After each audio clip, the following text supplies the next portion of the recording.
rien ne prédisposait Marc Kopp et Mario Gervasi à se rencontrer. Le premier est atteint de sclérose en plaques depuis plus de 10 ans. Il est le plus souvent en fauteuil roulant. Le second est directeur adjoint de l'équipe de France militaire de parachutisme. Pourtant, le destin les a fait se rencontrer. Marc s'occupe d'une association de personnes atteintes de la même maladie. Il leur communique sa rage de vaincre, son envie de vivre. Au début de l'été 2013, au cours d'une des nombreuses manifestations organisées par l'association, il doit sauter en tandem en parachute avec Mario pour apporter le drapeau tricolore. À l'issue du saut, Mario lui lance un défi. Un saut en tandem au-dessus de l'Everest est programmé en octobre avec le footballeur Zinedine Zidane. Mais le champion, se voyant confier les rênes d'un important club de foot, il ne peut être disponible. Qu'à cela ne tienne, Marc va le remplacer. La préparation de l'aventure n'est pas simple. Il faut trouver les moyens de financer l'opération. De nombreux organismes, publics et privés, leur viennent en aide.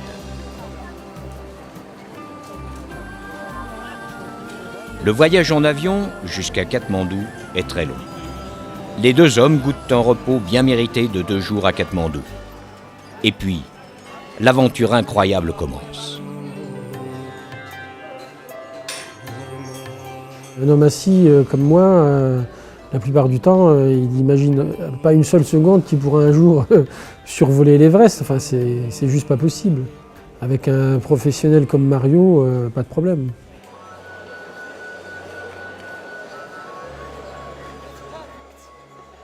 Pour parler de l'Everest, donc effectivement, j'ai eu la chance de sauter en 2010, 2011 et 2013 avec Marc Kopp. Donc j'ai réalisé au-dessus de l'Everest 7 sauts, donc 4 tandems. Je suis le seul au monde à avoir fait les 3 pôles, c'est-à-dire j'ai sauté 4 fois au pôle Nord, 2 fois au pôle Sud et donc 7 fois au-dessus de l'Everest. Donc c'est voilà, bon, c'est une chance inouïe. Bon, ça demande beaucoup de préparation, c'est pas toujours facile, hein.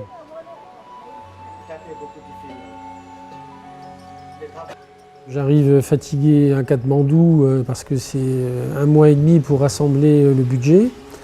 Donc c'est des journées pleines au téléphone, sur l'ordinateur. Il y a le vol presque 23 heures en vol avec 2 transits. Donc après c'est 2 jours sur place pour récupérer un petit peu. Vol intérieur Luklin avec le fameux aéroport où la piste est si courte et où de temps en temps les pilotes se crashent.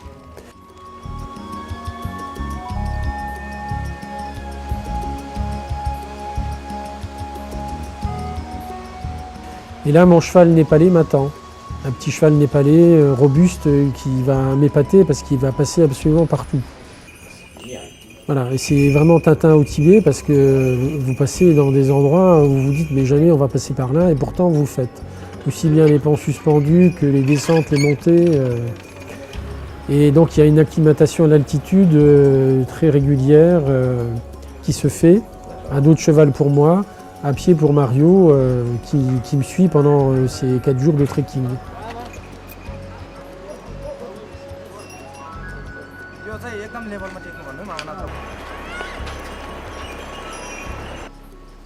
Parlez-moi un petit peu de tous ceux qui vous entourent, ces gens du pays qui sont là aussi. Je crois qu'il y a une solidarité extraordinaire. Oui, voilà. Alors là, c'est la hiérarchie des Sherpas. Donc il y a celui qui tient les rênes du cheval, un autre derrière qui tient mes béquilles, qui parle un peu anglais. Après, il y a le chef des Sherpas qui, lui, chapeaute un peu le tout. Et donc, effectivement, des jeunes qui sont très solidaires. Je me souviens, la première fois, le seul pont où il faut mettre pied à terre. Bon, c'est difficile et éprouvant. Je mets pied à terre avant de franchir le pont.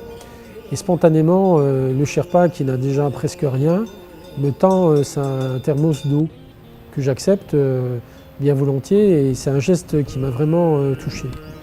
Et on sentait dans leurs yeux une admiration.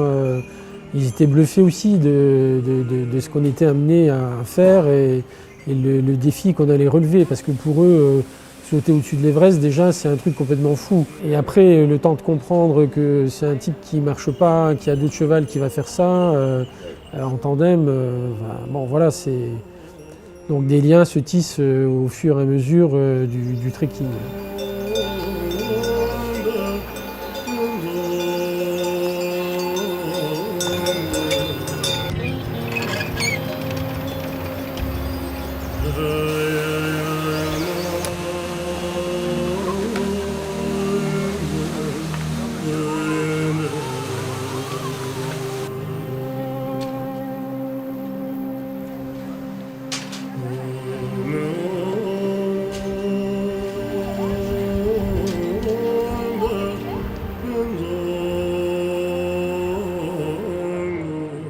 On a eu 8 heures de marche, c'est la journée la plus longue.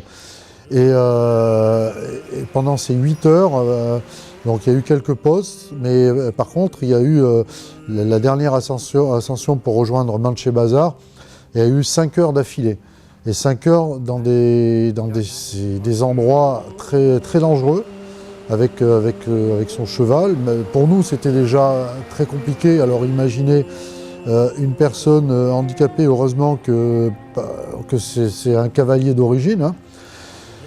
Donc on est arrivé, nous déjà épuisés. Imaginez un homme debout et épuisé, se retrouvant dans un coma, un chaos.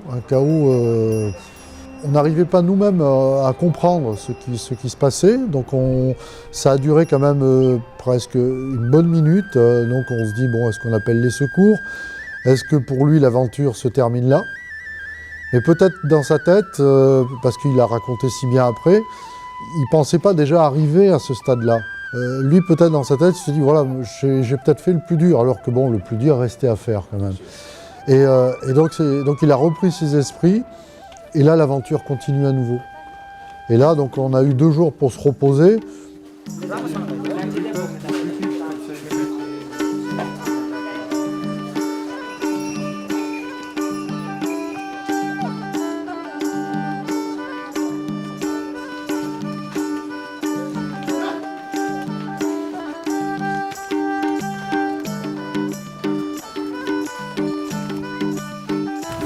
Marc, il faut bientôt voir l'Everest. Au milieu là. Au milieu, le plus là, mais le plus haut est derrière. Ouais, on a l'impression que c'est pas le plus haut, mais non.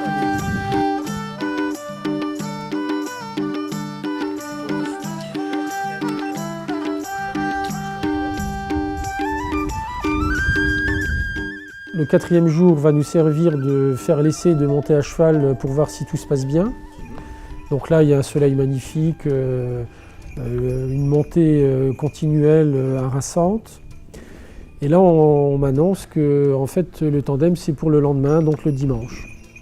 Donc on sait dans sa tête que le lendemain matin, il va falloir se lever très tôt, repartir pendant 1 heure à cheval, arriver sur place, s'équiper. Et voilà, ce sera le jour du grand saut.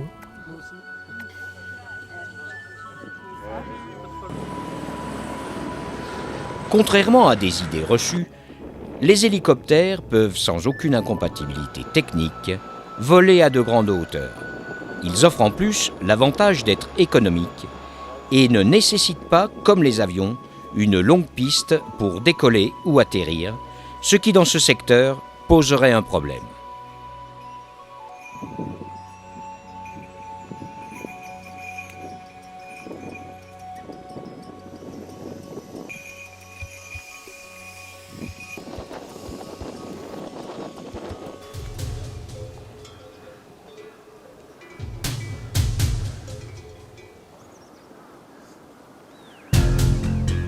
Le matin même, donc on avait donc une heure de montée de Manche Bazar à Siangboche pour rejoindre la zone de saut. Le problème, c'est que donc on nous a demandé de rejoindre cette zone de saut très tôt le matin.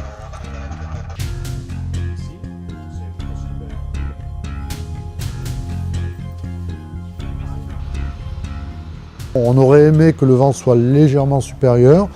Mais ceci dit, j'avais déjà fait quelques tandems sur l'Everest, donc j'avais cette expérience-là. Donc je me sentais en capacité de gérer l'atterrissage.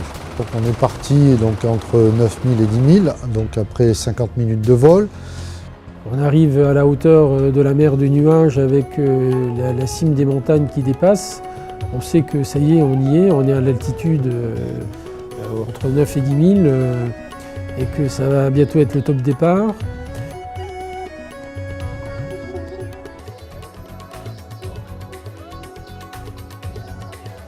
Et là, au moment où on est parti, donc il y a à peu près donc, 1 minute de chute libre.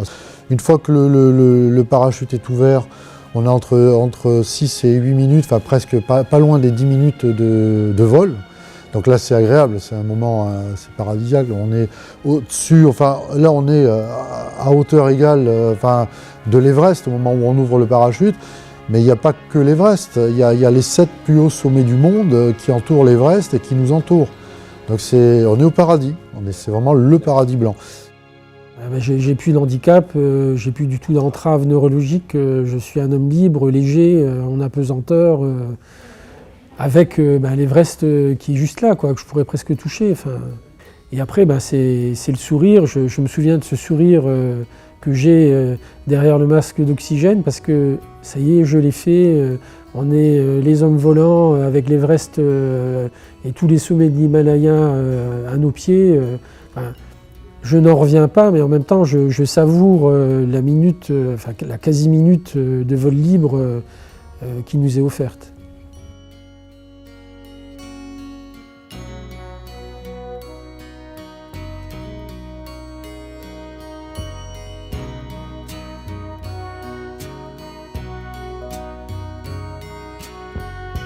Et entre-temps, bon, chose qu'on ne savait pas, on l'a vite su, parce que moi, donc, avec mon expérience, je me suis rendu compte qu'il n'y avait plus de vent, 0 mètre de vent. Donc, j'ai averti Marc, donc on va se poser vite et fort. C'était à moi à gérer donc, cette horizontalité, de façon à venir peut-être fort, mais en toute sécurité, on s'est posé. Et là, effectivement, il y avait 0 mètre de vent. Une fois qu'on est posé, on se regarde tous les deux, donc il est devant moi, on se tourne la tête. Est-ce que tu as rien, Marc? Un sourire dans le coin des lèvres. Bon, ok, je savais qu'il n'avait rien. De toute manière, j'ai plus de jus. J'ai tout donné, je suis vraiment à bout de force. J'étais au bout du bout, c'est ça le plus important. Et donc après, c'est comme si j'avais le droit de me laisser aller.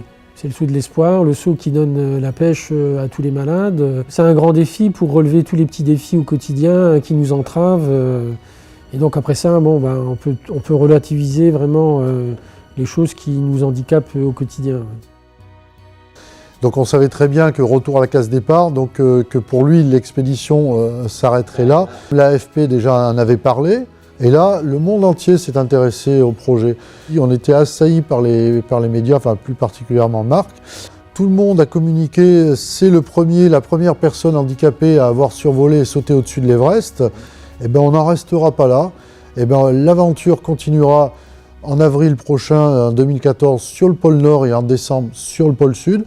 Et il deviendra la première personne handicapée à réaliser ces 3 pôles. C'est une rencontre magique en réalité.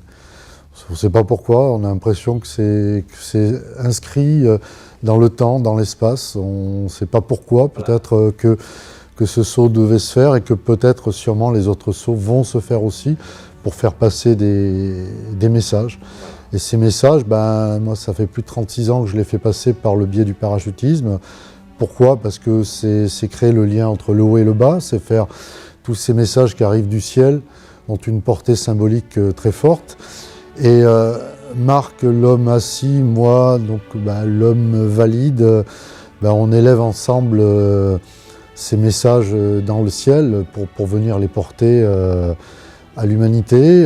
Donc là, sur l'Everest, la cause était au profit de la Ligue française contre la sclérose en plaques. C'est l'alchimie de la rencontre du valide et de l'homme assis.